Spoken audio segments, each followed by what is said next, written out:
फिर विरोध की लहर चली है ओली तेरे शासन में, कीले गड़ी मिलेगी ढेरों अब तेरे सिंहासन में। अपना लहू बहाकर देखो हिंदू फिर से चला गया है, अंतिम देश हाथ से अपने रेत की तरह चला गया है। भाईचारे की भांग किसी ने भगवा देश में डाली है, ये मीठी बातें बुरखों के पीछे हिंदू समाज को गाली है। वामपंथ के खेत में देखो चरमपंथ की फसल खड़ी है, सत्य सनातन के दुश्मन ढेरों हरे रंग की नस्ल बड़ी है।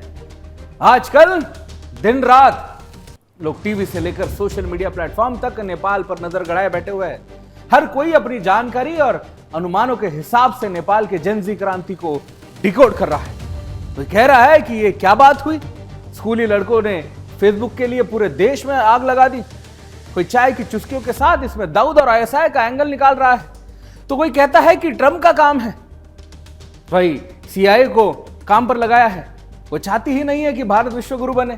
कोई कहता है जो हुआ सही हुआ, ओली जिनपिंग के हाथ की कठपुतली बन गया था, नेपाल के इसको बेचने निकला था। किसी को इस बात की चिंता है कि भारत के पड़ोस में ये चल क्या रहा है, साउथ एशिया में ये खलबली कौन और क्यों मचा रहा है। अगर ओली के इस जो रंज है इस सिस्टम से नाराजगी थी ना, तो मंदिर पर क्यों हमला हुआ। कहीं ये भीड़ मिसगाइड तो नहीं हो गई है, कई विदेशी शक्तियां इस जेनजी प्रोटेस्ट को हाईजैक तो नहीं कर गई है। भीड़ की आड़ में लूट मार हो रही है, गोलियां चल रही है। कहा तो ये जा रहा है कि सेना और पुलिस की वर्दी में हिंदू राष्ट्र की मांग करने वाले हिंदू सेंटिमेंट वालों को गोली मारी जा रही है। ना जाने से कितने तर्क और खबरें सतह पर तैर रही है। मरने वालों के आंकड़ों में भी बड़ा हेरफेर है, लेकिन एक बात तो तय है कि नेपाल, बांग्लादेश, श्रीलंका और म्यांमार, इन सभी देशों में तख्ता पलट की वजह भले अलग अलग हो, लेकिन पैटर्न एक जैसा। जहां सत्ता पलटने के बाद मिलिट्री राज या कठपुतली सरकार के हाथों में सत्ता की चाबी सौंप दी जाती है, एक बड़े खतरे का सायरन है जिसे नजरअंदाज करने की भूल करना भारी पड़ सकता है। दोस्तों नमस्कार, मैं प्रदोष चौहान के जागो में आप सभी का स्वागत करता हूं। देखिए कैसे हिंदू राष्ट्र की हुंकार अचानक उड़ान छू हो गई है, कैसे फटका है जेनजी, और नेपाल में कैसे फिर से ठगा गया है हिंदू, सब बताएंगे आपको। तो चलिए शुरू करते हैं जागो।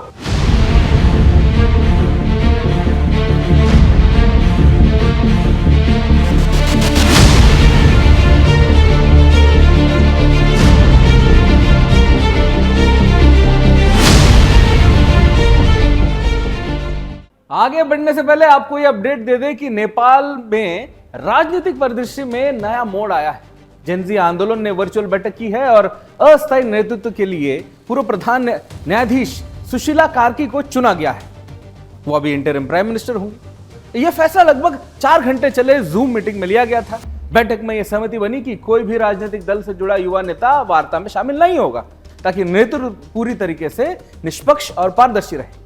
सुशीला कार्की जुलाई 2016 से जून 2017 तक नेपाल की पहली महिला प्रधान न्यायाधीश रही है, यानी मुख्य न्यायाधीश रही है। न्यायपालिका में उनकी ईमानदारी और निष्पक्षता के लिए उन्हें व्यापक सम्मान प्राप्त है।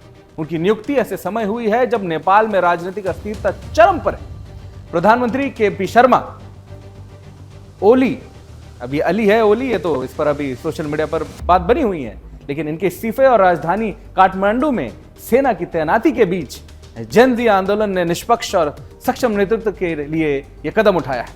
विशेषज्ञों का मानना है कि सुशीला कार्की का नेतृत्व देश में स्थिरता, निष्पक्षता और विश्वसनीय शासन स्थापित करने की दिशा में महत्वपूर्ण होने वाला है। 2 दिन पहले नेपाल की राजधानी काठमांडू की सड़कों पर जेनजी का जो समुद्र उमड़ा था, उसे देखकर लगा था कि यह ओली सरकार की दमनकारी नीतियों का परिणाम है। लेकिन हर बीते घंटों के साथ यह आंदोलन जैसे डिरेल होने लगा था।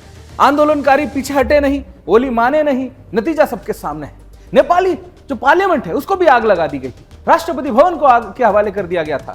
सुप्रीम कोर्ट के हजारों फाइलों, लगभग 25,000 फाइलों का आंकड़ा सामने आ रहा है जो धुआं कर रही है अभी भी। और सिंह भवन यानी उनका सचिवालय, सेंट्रल सेक्रेटेरिएट को भी आग लगा दी गई है। पूर्व पीएम की पत्नी को जलाकर मार डाला गया है। पूरे शहर में लूट मार मचा दी गई है, जिसको जहां जो मिल रहा है सब लूट लिया गया है। अनाज की बोरियां भी लूटी जा रही है, बंदूकें लूटी जा रही है। छात्रों का यह समूह इस कदर हावी हो गया है कि सरकार ने घुटने टेक दिया है। तमाम मंत्री और प्रधानमंत्री इस्तीफा देकर फरार हो गए। क्या यही मकसद है इन आंदोलन का? सच पूछिए तो जवाब किसी के पास नहीं है कि क्या नेपाल यही चाहता था। नेपाल के तमाम शहर इस्लामिक हो चुके हैं, डेमोग्राफी बदल रही है, हिंदू पर्व त्योहारों को निशाना बनाया जा रहा था। क्या यह आंदोलन इस समस्या से समाधानों की लिस्ट में नहीं था क्या? नेपाल में विरोध प्रदर्शन की शुरुआत स्टूडेंट्स फॉर जस्टिस नामक एक छात्र संगठन ने की थी, लेकिन मरने वाले हिंदू क्यों है, निशाने पर प्रेस क्यों है, व्यापारी क्यों है, यह सब देखकर लगता नहीं कि इससे सिर्फ मोहर थी, इसके पीछे का मास्टरमाइंड कोई और था। यह बात अब लोगों में चर्चा का विषय बनती जा रही है। अगर यह सब सुनियोजित नहीं था तो फिर यह बताए कि सहमति सेकुलर और धर्मनिरपेक्ष नेपाल को लेकर क्यों बनी थी?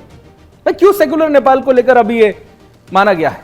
अगर यही मांग थी तो सालों से राजा आओ नेपाल बचाओ के नारे लगाने वाले कौन थे आखिर? क्या ये सब 1947 वाले भारत के बंटवारे की याद नहीं दिलाता आपको?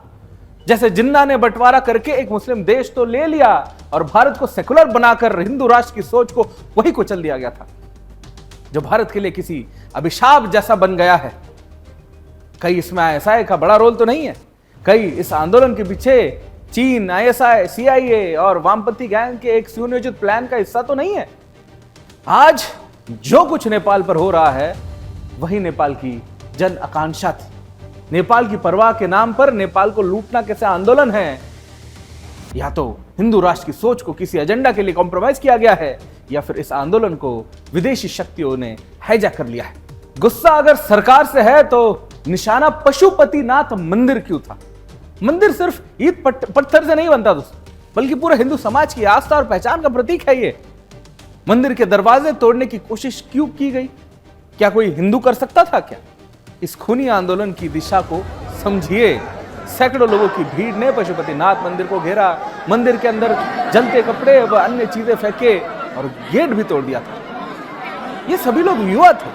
भारत में बैठे लोग अभी तक नेपाल के इस खूनी मारकाट का आकलन करने में असमर्थ है, लेकिन यकीन मानिए नेपाल में रह रहे भारतीय हिंदुओं पर इसकी गाज गिरनी शुरू हो गई। नेपाली सेना ने मंदिर को नष्ट भ्रष्ट होने से तो किसी तरह बचा लिया है, लेकिन संभावना यह भी है कि चीन समर्थक वामपंथी एवं इस्लामिक जिहादी मौके का फायदा उठाकर लूटपाट व तोड़फोड़ कर सकते हैं। पशुपतिनाथ मंदिर पर हमला सिर्फ नेपाल का मसला नहीं है, हर हिंदू की अस्तित्व का सवाल है दोस्तों। आज मंदिर जलाने निकले हैं, कल मूर्तियां तोड़ेंगे, परसों बोटियों को निशाना बनाएंगे। खून खौलाना चाहिए, वरना देर जागने में ना हो जाए। अब सवाल यह है कि क्या नेपाल सही और सुरक्षित हाथों में है? क्या नेपाल में हिंदू फिर से ठगा गया है? क्या हिंदू कोई अपने हिंदू जो आराध्य है महादेव के मंदिर को कोई क्यों नुकसान पहुंचाएगा? नेपाल के हिंदू राष्ट्र वाले संकल्प पर किसने पट्टा लगा दिया है? क्या ये किसी बड़े ग्लोबल षड्यंत्र की उपज तो नहीं है? ऐसे तमाम सवाल जहन में कौंध रहे हैं। पहले आप ये रिपोर्ट देखिए, फिर पूरी कहानी आप खुद समझ जाएंगे।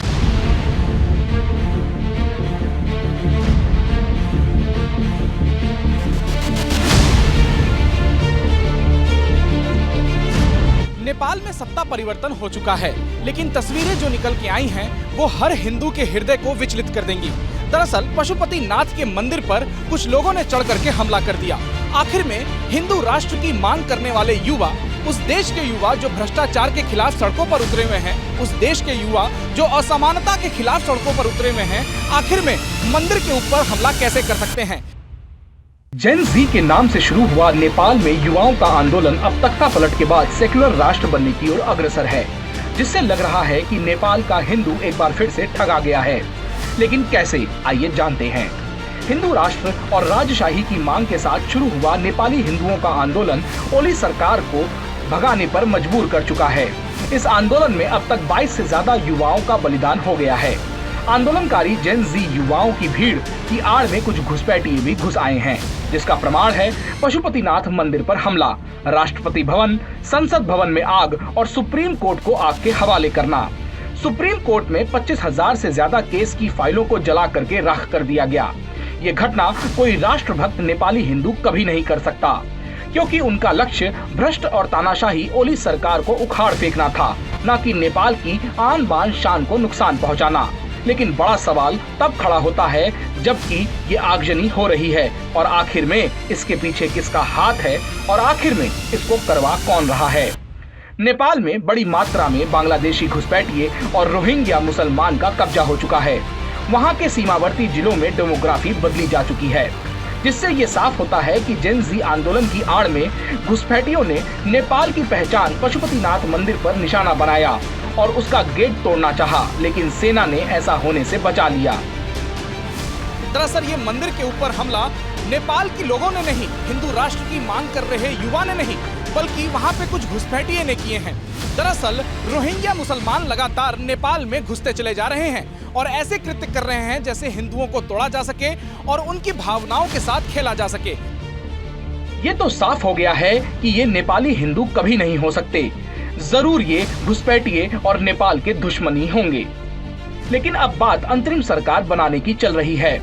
उसके कुछ प्रस्ताव भी सामने आए हैं, जिनमें सबसे महत्वपूर्ण प्रस्ताव दिया गया है अब नेपाल को सेक्युलर राष्ट्र घोषित किया जाए, जो कि नेपाली हिंदुओं के साथ सरेआम धोखा है। नेपाली हिंदुओं ने कभी सेक्युलर राष्ट्र बनने का आंदोलन नहीं किया, तो फिर नेपाल को सेक्युलर राष्ट्र क्यों बनाया जा रहा है और इसकी मांग क्यों की जा रही है? किसके कहने पर आखिर में ये षड्यंत्र रचा जा रहा है? हम इसलिए ये सवाल उठा रहे हैं कि जेन जी के आंदोलन का फायदा आखिर में कौन उठाना चाहता है और नेपाली हिंदुओं को कौन ठगना चाहता है। बार बार ऐसी तस्वीरें निकल के आ रही हैं। कुछ जगहों पर ऐसी भी तस्वीरें निकल के आई हैं जहां पर हथियार की लूट हो रही है। ये नेपाल के लोग नहीं हैं, बल्कि वो घुसपैठिए हैं, वो लोग हैं जो नेपाल में घुस करके अशांति फैलाना चाहते हैं और हिंदुओं के इस आंदोलन को बदनाम कर देना चाहते हैं।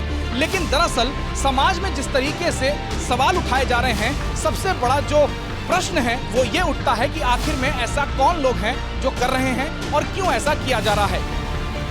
अंत में हम यही चाहते हैं कि नेपाल की सांस्कृतिक विरासत की रक्षा हो और नेपाल का हिंदू राजशाही वापस हो। इसी में नेपाल और नेपाली हिंदुओं की भलाई भी है, लेकिन ऐसा होता दिख नहीं रहा है। तो सवाल यही उठता है कि क्या एक बार फिर नेपाली हिंदू ठगा गया है? Bureau report, Sudarshan news. आंदोलन की आड़ लेकर कैदी जेल से भाग निकले हैं। नेपाल में जेन जी आंदोलन के बीच कई जिलों से हजारों कैदी फरार हो गए। ये देखिए, नवल परासी, मोहतरी, पोखरा और काठमांडू के जिलों से कैदी भाग निकले हैं। नक्खू जेल में आगजनी हुई और पूर्व गृह मंत्री रवि लामिछाने को समर्थकों ने वहां से छुड़ा लिया था। इस बीच एसएसबी ने 5 कैदियों को भारत नेपाल बॉर्डर से पकड़ लिया है। इससे पहले मोहतरी जिले के जलेश्वर स्थित जेल में भी बड़ा जेल ब्रेक हुआ था। जेल में तोड़फोड़ हुई और हंगामे के बाद 577 में से 576 कैदी वहां से फरार हो। कैदी न केवल अपने निजी सामान बल्कि जेल का सामान भी साथ लेकर भाग गए थे। फिर पोखरा से भी चौंकाने वाली घटना सामने आ रही है। यहाँ 900 कैदी जेल से भाग गए थे। काठमांडू की नक्खू जेल में भी हिंसा और आगजनी की घटना हुई। प्रदर्शनकारियों ने जेल को आग के हवाले कर लिया था। तो बताया जा रहा है कि पूर्व गृह मंत्री जो है उनके, वो रवि लामिछाने इसी जेल में बंद थे। उनके समर्थक उन्हें जेल से निकालकर घर के लिए ले गए थे। हालांकि सेना और पुलिस बल अब यहाँ पूरी तरीके से तैनात है। खतरनाक मंसूबों के साथ अराजक तत्वों ने इस आंदोलन में सेंधमारी कर दी, जो जेन जी युवा बदनाम करने की साजिश कर रहे हैं। सरकारी दफ्तर से हथियार की लूट की गई है। युवाओं का मकसद अपनी संस्कृति और नेपाल को बचाना था। ये जो भी हथियार लूटे जा रहे हैं, ये घुसपैठिए, रोहिंग्या कट्टरपंथी है। हालांकि पूरे नेपाल में सेना ने मोर्चा संभाल लिया। कई जगह नेपाल में जमकर लूटपाट की गई। आप तस्वीरों में आप साफ देख सकते हैं कि कैसे भीड़ सरकारी गोदाम है उससे बोरी बोरी लूटकर आराम से निकल रही है। बिल्कुल यही नहीं, कई खाद्य गोदामों से चावल की लूट की गई है, तो कई सरकारी कार्यालयों से सरकारी संपत्ति लूट गई है। जिसके हाथ जो लगा वो निकाल कर ले गया था, कोई पूछने वाला नहीं है। ये लूट कट्टरपंथियों का सीधा घुसपैठ है, जो नेपाली जनता को बदनाम करने की साजिश है। विदेशी शक्तियों का असफल प्रयास साफ दिखाई दे रहा है। एक वीडियो अब और भी सामने आया है जिसमें कुछ लड़के हाथों में बंदूक लहराते हुए नजर आ रहे हैं। ये हथियार सरकारी दफ्तर से लूटे गए थे। यह लूटपाट कर जेन जी युवाओं को बदनाम करने की साजिश हो रही है। नेपाल के जेन जी प्रदर्शनकारियों ने काठमांडू में नेपाल के सबसे बड़े मीडिया हाउस कांतिपुर पब्लिकेशन की इमारत में आग लगा दी। तस्वीरों में आप साफ देख सकते हैं, यह मीडिया हाउस काठमांडू पोस्ट और कांतिपुर जैसे प्रमुख समाचार पत्रों का प्रकाशन करता है। सोशल मीडिया पर आई इस घटना की तस्वीरों में आग की लपटों के बीच लोगों को इमारत से कूदकर जान बचाते देखा जा सकता है। इस घटना के साथ ही प्रदर्शनकारियों ने संसद भवन, कई मंत्रियों और नेताओं के निजी आवासों और अन्य सरकारी संपत्तियों पर भी हमला किया है। इसके बाद प्रधानमंत्री केपी शर्मा ओली ने अपने पद से इस्तीफा दे दिया है। ताबड़तोड़ मंत्रियों ने इस्तीफा दिए। पूर्व पीएम की पत्नी को प्रदर्शनकारियों ने उनको आग लगा दी। इस बीच मीडिया हाउस पर हमले की खबर आई। यह हमला प्रेस की स्वतंत्रता पर एक गंभीर हमला माना जा रहा है। फ्रीडम ऑफ स्पीच और एक्सप्रेशन के नाम पर नेपाल जलाने वालों ने प्रेस को क्यों टारगेट किया होगा, यह आप खुद समझ सकते हैं। जेनजी आंदोलन के नाम पर जमकर उपद्रव मचाया गया है, मानो पूरे काठमांडू को बंधक बना लिया गया। निश्चित तौर पर यह एक सोची समझी साजिश की तरफ इशारा करता है। इस आगजनी में एक भारतीय महिला उपासना गिल है, जो नेपाल में है। उपासना जिस होटल में रह रही थी, उपद्रवियों ने उसमें आग लगा दी थी। डंडे लेकर उनके पीछे पड़ गई थी। यहाँ टूरिस्ट को भी नहीं छोड़ा जा रहा है। उपासना मदद के लिए गुहार लगा रही है, लेकिन सुनने वाला कोई नहीं। मेरा नाम उपासना गिल है और मैं ये वीडियो प्रफुल्ल गर्ग को भेज रही हूँ। मैं इंडियन एम्बेसी से रिक्वेस्ट करती हूँ कि वो प्लीज़ हमारी हेल्प करे। जितने लोग हमारी हेल्प कर सकते हैं प्लीज़ हेल्प करें। मैं यहाँ पोखरा नेपाल में फंसी हुई हूँ। मैं यहाँ पे एक वॉलीबॉल लीग होस्ट करने आई थी और अभी फ़िलहाल हमारा जो होटल है जहाँ पे मैं रुकी थी वो जला दिया गया है। मेरा सारा लगेज, मेरा सारा सामान मेरे रूम में था और वो होटल को पूरा जला दिया। मैं स्पा में थी और वहाँ पर पीछे मेरे लोग भाग रहे थे बहुत बड़े डंडे लेके, और मैं जैसे तैसे अपनी जान बचा के बस वहाँ से बाहर निकली हूँ। एक बहुत रिक्वेस्ट है आप सबसे बहुत बड़ी कि आप में से जो यहाँ पे हेल्प कर सकता है प्लीज़ करें।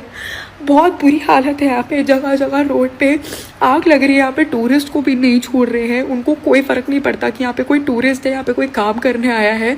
वो हर जगह बिना सोचे समझे आग लगा रहे हैं और यहाँ पे बहुत ज़्यादा बुरी हालत हो गई है। हमें नहीं पता हम यहाँ पे कितनी देर तक रहेंगे दूसरे होटल में, पर मैं बस रिक्वेस्ट करती हूँ इंडियन एम्बेसी से कि प्लीज़ ये वीडियो, ये मैसेज उन तक प्लीज़ पहुँचाया जाए।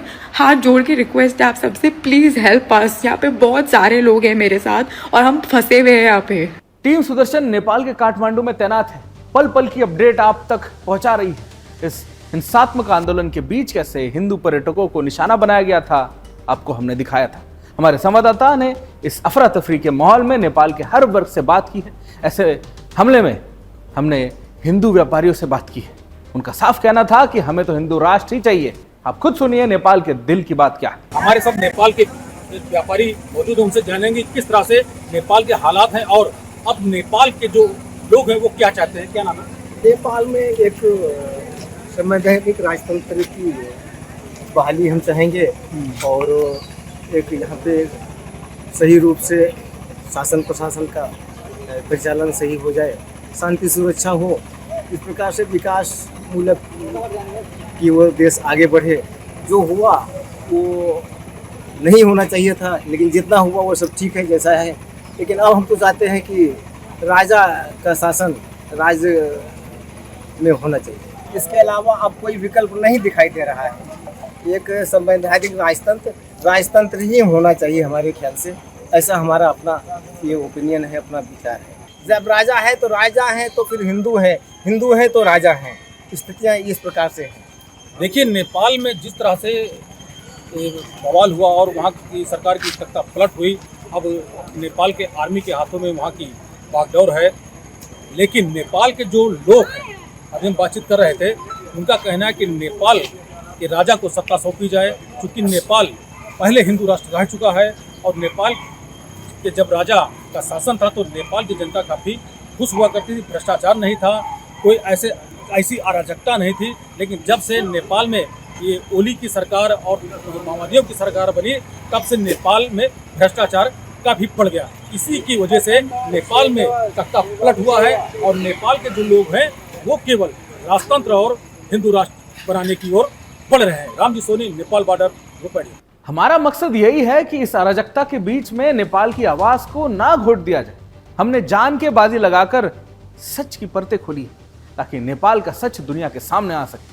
जब हमने नेपाल के युवकों से बात की थी तो उनका साफ कहना था कि हमने सत्ता परिवर्तन करना चाह रहे थे, क्योंकि सरकार भ्रष्ट थी, पूरी तरह नाकाम थी। हमें युवा लीडरशिप चाहिए, फेयर इलेक्शन हो, लोगों को रोजगार मिले, बच्चों को अच्छे स्कूल और कॉलेज चाहिए थे, नेपाल को बेहतर भविष्य चाहिए था। कुछ लोगों ने तो यहाँ तक कहा कि हम चाहते हैं कि नेपाल को नरेंद्र मोदी जैसा लीडर चाहिए। आइए आपको दिखाते हैं नेपाल के लोगों की मूल समस्या क्या है, और वो चाहते क्या है। मोदी सरकार जो कर, सर हम लोग देख रहे हैं कि इंडिया में डे बाय डे इंडिया ऊपर उठ रहा है सर। तो मैं नेपाल का नागरिक हूँ सर। मैं भी चाहता हूँ कि नेपाल का नागरिक, नेपाल का जो डे बाय डे ऊपर उठे सर। कोई डे बाय डे ऊपर उठे। नया प्रधानमंत्री चुना जाए, फिर से इलेक्शन हो, क्योंकि यहाँ पे केवल भ्रष्टाचार हो रहा है। लोग टैक्स पे टैक्स देते जा रहे हैं। प्रधानमंत्री, गृह मंत्री, जितने भी नेता हैं, उनके परिवार वाले सब अमेरिका रहते हैं, कोई कहाँ रहता है, लेकिन यहाँ के लोग खाड़ी मुल्क में जाके वो वहाँ के रेमिटेंस दे के, ये हम लोग नेता दिलाने के लिए हम लोग पैदा हुए हैं कि टैक्स देने के लिए हम पैदा हुए हैं। नया पुस्ता आए, कोई कैपेबल, कोई ऐसा आए देश की उन्नति हो, कोई बेरोजगार ना हो, ये चाहते हैं हम लोग। विकल्प क्या खोजे, क्या आपके सामने विकल्प? या तो विकल्प राजतंत्र है, या तो कोई नया युवा है। राजतंत्र एक खाली राजतंत्र विकल्प है। राजतंत्र में क्या था, धर्म था, कानून था, ये सब इन लोग ने राजतंत्र एक साथ खत्म किया। लोकतंत्र बताने के लिए इन लोग ने गणतंत्र ले आया, राजतंत्र समाप्त किया, ये लूटमार बताने के लिए। राजतंत्र था, बहुत सुकून था, रोजगारी था, सब कुछ था, टैक्स इतना ज्यादा नहीं था। देखिए, इन लोगों की मांग यही है कि नेपाल में, या फिर जो नेपाल की बागडोर है, युवाओं के हाथ में हो, जिससे देश चल सके, या फिर जेनजी प्रोटेस्ट जैसा दिखता है, असल में वैसा है नहीं दोस्तों। यह आपको लगा कि बेचारे स्कूली बच्चे यूनिफॉर्म में सरकार गिराने निकल गए थे सड़कों पर, लेकिन पीछे का खेल बड़ा खतरनाक है और नेपाल अकेला इस खतरनाक खेल का भुक्तभोगी नहीं है। कतार में और भी बहुत से देश हैं जो इस तरह के षड्यंत्र का शिकार हो चुके हैं। सेम कहानी, सेम पैटर्न और ऐसे ही हालात। दरअसल पिछले कुछ सालों में भारत के पड़ोसी देशों में विरोध प्रदर्शन और तख्तापलट की यह लहर बार बार देखने को मिली है। वजह हर बार अलग हो रही है, कहीं सत्ता का दुरुपयोग, कहीं आर्थिक संकट, तो कहीं लोकतंत्र पर हमला, लेकिन नतीजा हमेशा एक सा रहा है, राजनीतिक अस्थिरता और जनता का गुस्सा। चलिए जानते हैं कि भारत के पड़ोसी मुल्कों ने कब कब तख्तापलट झेला है। याद कीजिए, बांग्लादेश में शेख हसीना का तख्तापलट कैसे अमेरिका के पालतू यूनिस को सत्ता पर बिठाने के लिए पूरा खेल रचा गया था। याद करिए, श्रीलंका, जहां आर्थिक संकट के नाम पर सत्ता पलट दी गई थी, भारी तनाव के बीच राजपक्षे को भागना पड़ा था। और यही हाल म्यांमार, अफगानिस्तान और पाकिस्तान तक में देखा गया था। कहीं कठपुतली सरकारें बना दी गई थी, कहीं मिलिट्री राज में देश को बंधक बना डाला था। ये ट्रेंड एक बड़े खतरे की ओर इशारा कर रहा है। अब हम स्क्रीन पर देखते हैं, देखिए भारत के पड़ोसी देशों का स्टेटस क्या है। सबसे पहले हम पाकिस्तान की बात करें तो आतंकवाद और चीनी हस्तक्षेप इसमें हमेशा रहता है। हमेशा कटोरा लेकर ये IMF के सामने भीख मांगता रहता है, तो ये तो भिखमंगा है। अगर हम नेपाल की अभी बात करें तो यहाँ पर अब हम पूरा शो इस पर कर रहे हैं कि कैसे जेनजी प्रोटेस्ट ने पूरा यहाँ पर तख्तापलट किया गया है। फिर बांग्लादेश की बात करें तो तख्तापलट के बाद वहां पे अंतरिम सरकार बनाई गई है। श्रीलंका की बात करें तो आर्थिक संकट के बाद वहां पर कैसे राजपक्षे जी को ये अपना पद छोड़कर, देश छोड़कर वहां से भागना पड़ा था। और म्यांमार में गृह युद्ध जैसे हालात है, क्योंकि यहां पर आर्मी का इसमें कंट्रोल रहा था। तो ये वो हमारे नेबरिंग कंट्रीज है जहां पर स्थिति कोई बहुत साफ नजर नहीं आ रही है। तो वो कौन सी शक्ति है, कौन सी दुनिया की महाशक्ति है जो कि साउथ ईस्ट एशिया को स्टेबल नहीं रहना देना चाहती? ये सवाल अब लोगों के मन में उठ रहा है। अब म्यांमार में सैन्य शासन है, श्रीलंका में आर्थिक संकट से सरकार गिरा दी थी, पाकिस्तान भी लगातार अस्थिरता बनी हुई है, बांग्लादेश में सत्ता परिवर्तन के बाद अमेरिका चीनी जो यूनिस है, जो चेला है, उसके हाथों में कमान दी, और नेपाल में राजनीतिक उठक पटक जारी है। कुल मिलाकर भारत के चारों ओर लगातार तख्तापलट और अस्थिरता है। भारत में भी आंदोलनों को आक्रोश में बदलने की आंतरिक और भारी कोशिश लगातार होती रही है। क्या यह इत्तेफाक है या किसी बड़ी रणनीति का हिस्सा है? भारत के पड़ोसी मुल्क बांग्लादेश में साल 2022 में से ही माहौल स्थिर था। मई 2024 में तो जनता का गुस्सा चरम पर पहुंच गया था। राजधानी ढाका समेत कई शहरों में शेख हसीना सरकार के खिलाफ लोग सड़कों पर उतर गए थे। प्रदर्शनकारियों ने आरोप लगाया था कि आवामी लीग और उसकी छात्र इकाई लंबे समय से विपक्ष को दबा रही थी।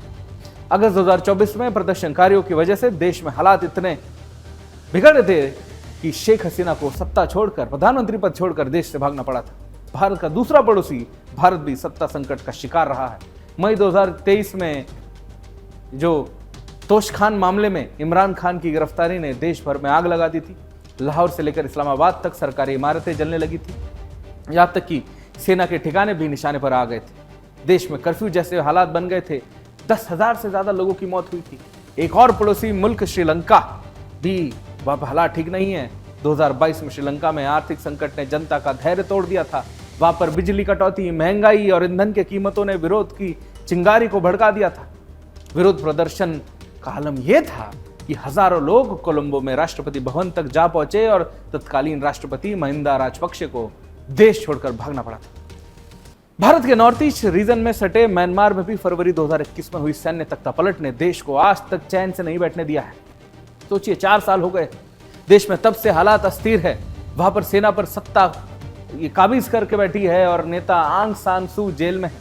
छात्र, नागरिक समूह और जो बाकी लोग हैं वो सड़कों पर उतरकर लोकतंत्र की बहाली की मांग कर रहे हैं। गोलीबारी, गिरफ्तारियां और इंटरनेट ब्लैकआउट वहां की रोजमर्रा की हकीकत बन गया है, रूटीन में आ गया है। भारत के एक और पड़ोसी देश अफगानिस्तान के इतिहास भी तख्तापलट का ही रहा है।